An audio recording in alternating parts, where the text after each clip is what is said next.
Hey, good morning, it's Jason from Fraser Valley Rose Farm. Well, being a bit of a horticulture geek myself, I just love it when breeders come together, take two separate species, mash them together into a hybrid, and then make a cute portmanteau name between them. Two examples I can think of that are rather recent in horticulture and quite hot was Digitalis and Isoplexus made Digiplexus, and Echinacea and Rudbeckia made Echinacea, which was, they're both actually neat horticultural specimens. They both bloom profusely in a wide range of colors. They also both happen to bloom themselves to death rather quickly. A third one I became aware of rather recently was the hybrid between Macadamia and Bergenia to make the almost unpronounceable Macadamia, which actually I found to be a wonderful garden performer so far. One that's not so recent is the hybrid between Heuchera and Tiarella to make a hybrid species called Heucherella, and that's not so new. I think they did that one over a century ago in its first crosses. What I wanted to do today is take this whole group, pull it apart, and tell you how to grow them, what they're good for, and talk about their garden merits. And also, for you backyard nursery types, I wanted to go through how you can take Heuchera anyway and get a whole bunch of them for very, very little money if you're looking to sell some Heucheras and add that to your selection. So I'll go through that today. Alright, before I go any further, I guess I should show you the assortment of samples that I've brought along here. And I can't think of any other group of plants that you could go into a greenhouse in this part of the world, an unheated greenhouse mind you, and find this range of colors, this fancy looking foliage at this time of year. It's mid-December now. For those who are watching this at a different time of year, right now it's coming on to Christmas. And so this is what we have in an unheated greenhouse at this time of year, so you can see the adaptability of these plants. So I wanted to go through the assortment here, but first I should thank Valley Brick Gardens for letting me make away with these. I'm afraid I do have to give them back, which is kind of sad for me. But what I'll show you here is just the range of colors I brought. Now I did bring 4 Heucheras, a couple of Heucherellas, and a couple of Tiarellas over on this side here. So in the Heuchera side, you can see the range of colors. And the first one I brought here is Northern Exposure Silver. And Northern Exposure Silver really does emphasize, it's a purple, but it's interlaid with this wonderful silver, whitish color with great marbling on the leaves. I'll try to put up a picture here so you can see these a little more close up. The second one I brought along attacks a completely different set of colors. There are orange, chartreuse, yellow, and that one is called Delta Dawn. And yeah, just a gorgeous that. And you can see actually that the newly emerging leaves have a lot different color than the developed foliage, so you can get some great complexity there. The third one I brought along I think is called Ginger Ale. And yeah, it's kind of reminiscent of that. It has some of those brownish, whitish, foamy colors in it. So I'll let my imagination run wild there. It has that marbling in it, and that's a characteristic of some of the Heuchera varieties, is that you can have these wonderfully marbled leaves, adding a lot of complexity to the color in the garden.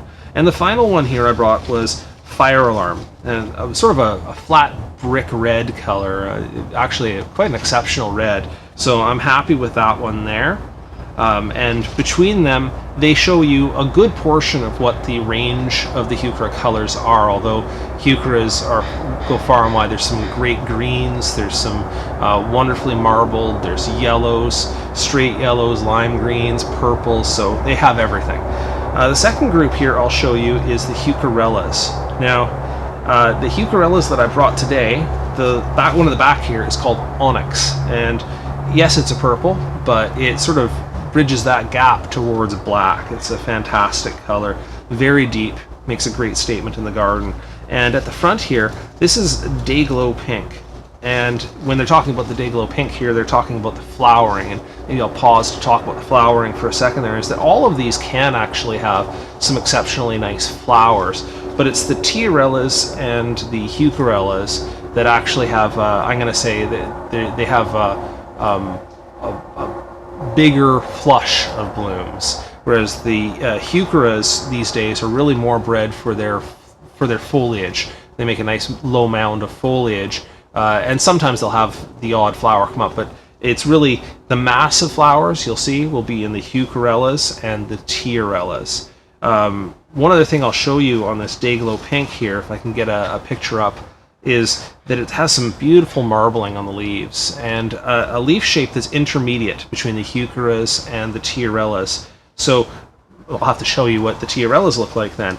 On this one here, which is Sugar and Spice, you can see that the leaf on the Sugar and Spice is sort of a long, triangular, more pointed, deeper lobed shape than the Heucheras, and this Heucherella is intermediate in between. So it shows the breeding from both partners. The last Tiarella I'll show you is Spring Symphony, and no, it's not spring here, but you could have fooled this plant. It's starting to flower right now.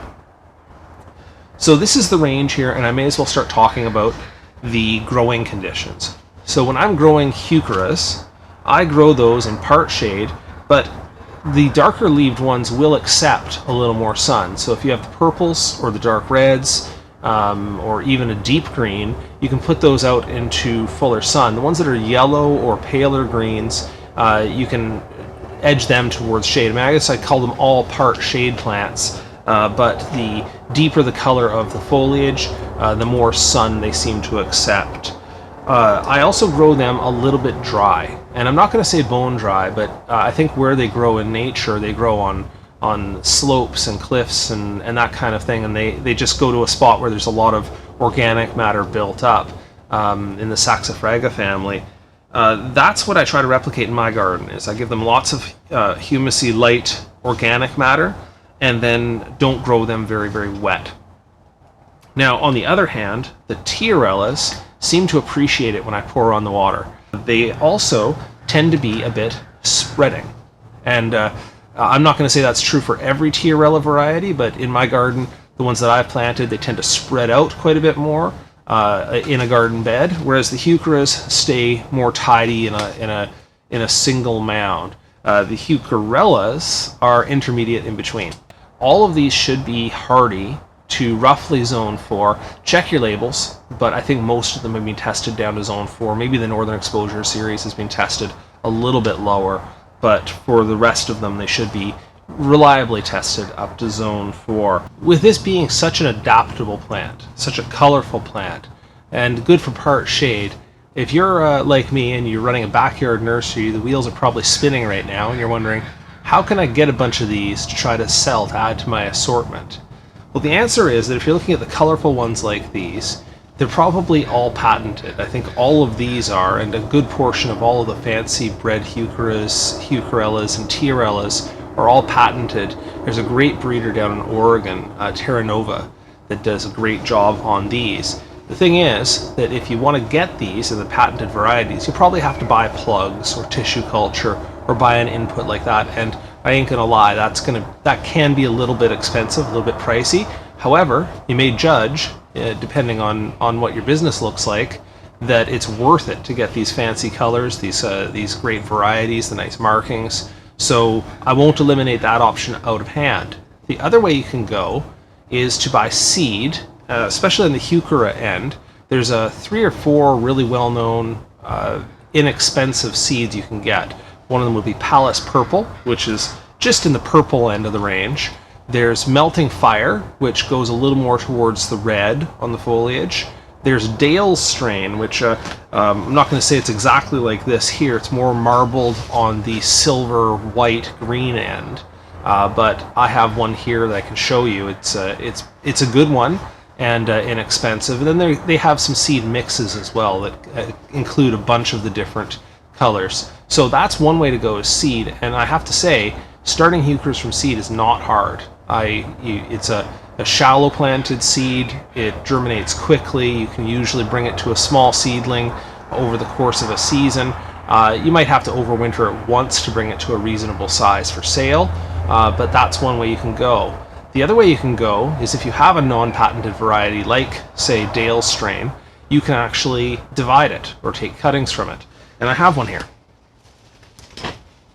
So Dale's strain is something I started from seed, say 3 or 4 years ago, and since then I put a few small patches into the garden, and it's been spreading around a little bit. So this could have been a section from my dividing perennials video, but I just dug out a small clump of it today, and from this here, I can see there's plenty of good sections that I can just attack with my pruners and get a viable section that could go into a pot for rooting out and be ready for sale relatively shortly. So this one here, I've pulled off one small crown from the clump, even has a leaf on it, just to clean it up here, get some of these leaf stems off, and it also has roots on it. So that's viable to me. What I would do is I would just grab a small pot like this, nudge it in. Now, as for the time of year to do this division, you can do it whenever your climate is amenable to doing division. Here, I can get away with doing this in the fall, in the early spring. I saw another video, which maybe I'll link that below, from Mike's Backyard Nursery, where he did that division. It looks like more in the fall, in the summer, so warmer season. And I think you can do it whenever you get away with it. This is a bit late, mid-December. It really doesn't have a lot of rooting time, so I wouldn't recommend you try it sort of mid-winter, but spring or fall is fine. Summer if you have a misting system.